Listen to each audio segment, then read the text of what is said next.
السلام عليكم ورحمة الله وبركاته. والسلام يا صومالي وين دمان meel kastoo aad joogtaan waa idinku salaamaya. Waxaan rabaa inaan ka hadlo xildhibaanada beesha gaarjacal ee ku matala dowladda federaalka Soomaaliya.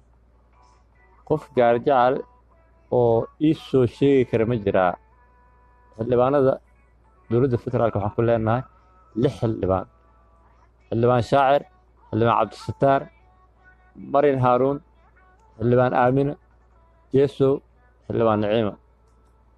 dhulkooda waxaa haysta al-shabaab oo weliba waa lagu gumaadaa, xoolahooda laga qaataa, badarkii ay tacbadaan waa laga qaataa, gabadhii qurxan waa laga wataa, isbitaal looma sameeyo, daawo ma lahan, caafimaad ma lahan.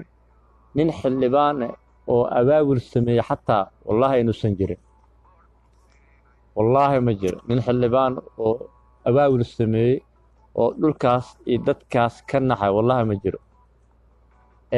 hadda waxaa soo dhow doorasha, waxay rabaa inay dad ka dhacsiiyaan inay mar kale ay soo laabtaan. Mari Haaruun waxay ka imaaday Canada, waa la soconnaa, weligeed nolol dhibaataysan iyo waxaas may arkin. Shaacir sidoo kale Yurub uu ka imaaday, Jeesow Ingiriiska, xildhibaan Naciima Yurub. dhammaantood waxay ka wada imaadeen dibadda. Muqdishoay imaadeen, guri mukayf leh iyo hotel ay degan yihiin. dadkooda dhibaatada ay ku nool yihiin maba ogaba, xaaladda ay ku sugan yihiin dadkooda ma ka warqabaan. sidoo kale wasiirka caafimaadka deegaan ahaan markaa la waxay ka soo jeedaa Gamboole, ka soo jeedaa galbeedka Shabeellada Dhexe.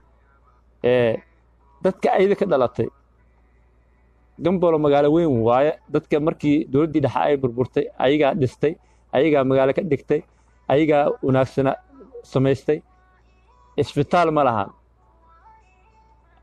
waa awoodaa inkastoo shabaab